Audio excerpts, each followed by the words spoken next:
Hello, and welcome to this film about isotopes. It's quite a short film, and you should be able to get through it quite quickly if you know what you're supposed to know about subatomic particles and atoms and atomic symbol notation. If not, you might have to go back to your notes about those things and brush up on it a little bit.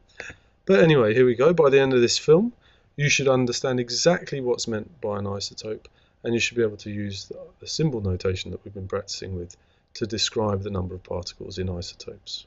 Okay, so here we go. It's really just a few examples and one really important definition. Okay, and here it is.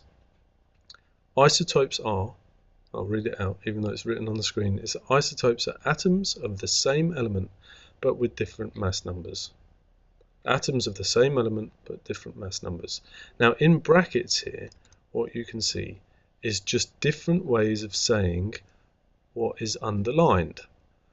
So atoms of the same element will have the same number of protons, so I could say atoms with the same number of protons but different mass numbers.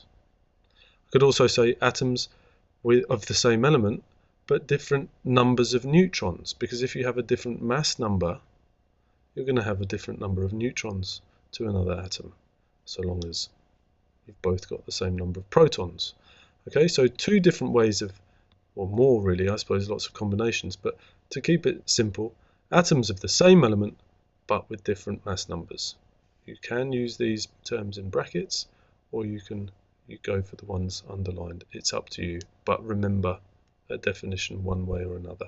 And remember to put this word in. If you don't put atoms at the start of your definition, it's not really going to be as good. So if you just say same element, different mass number, you're not going to get the marks. Okay, so moving on with just a couple of examples, pictorially shown, first of all here.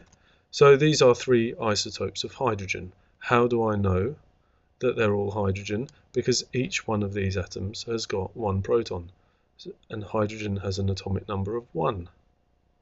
So although they hadn't written the atomic numbers in here, I could do that, but we don't need them there because we know the symbol. We're told that it's hydrogen, so we know that it's got 1 proton. No neutrons here, so the mass number is the same as the proton number. 1 neutron here, so the mass number is 1 greater. 2 neutrons here, so it's 2 greater. Hydrogen, this isotope is known as deuterium, and this one's known as tritium. The names aren't important. It's important to recognize that these are isotopes of one another. Okay, helium is an element with 2 protons, so I could write the atomic number for helium every time, but I'm given the symbol, so I know there's 2 protons there. There they are, the red particles here. Okay, this isotope has a mass number of 3, so it's got 1 neutron. This isotope has a mass number of 4, so it's got 2 neutrons.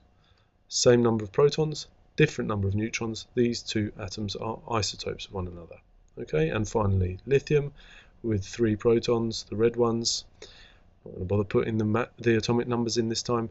This one's got a mass number of 6, this one's got a mass number of 7. So they've got different mass numbers but the same number of protons, so they're isotopes. Should also be able to use these things to decide what particles they were. So if someone said to me, how many neutrons are there in that substance? Well, you know it's lithium, therefore it's got to have an atomic number of 3. Take 3 from 6 and you know there's 3 neutrons, even if they hadn't drawn the little picture for you. And finally, 3 little example problems. Okay, let's write the symbols for the following things. An isotope of carbon with a mass number of 13. Well, the carbon bit shouldn't be too hard. Carbon, if we look it up, always has an atomic number of 6. Okay, this one we're told has a mass number of 13, so it's as simple as that. Okay, most common naturally occurring isotope of carbon is actually carbon-12.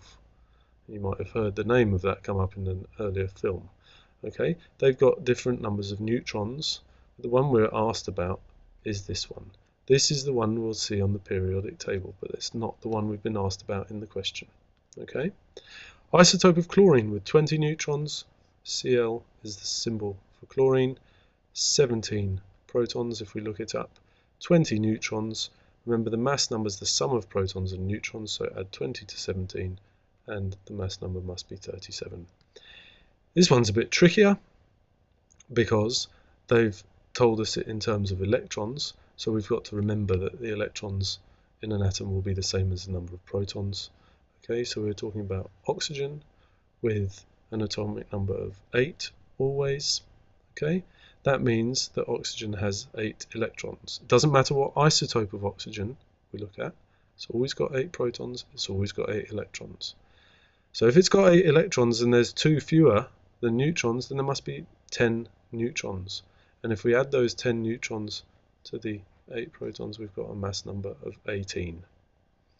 Okay, once again, simple maths, but if you don't know the rules, you're going to find these problems hard. Even though they're simple, without the rules, they're impossible to do. So learn those rules.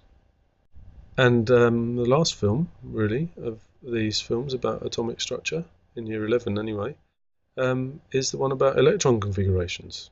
So that would be a good place to go next.